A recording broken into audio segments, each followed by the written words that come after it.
místa, připravte se.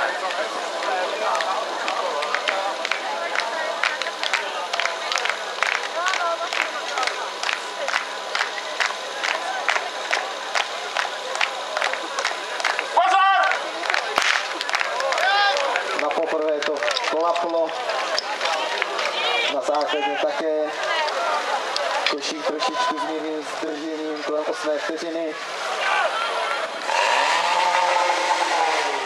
Musíme nabírat na 2krát.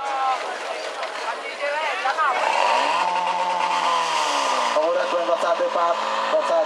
vteřiny, ale pořád nám to tam přisává, taky Slavicí tam si bojujeme.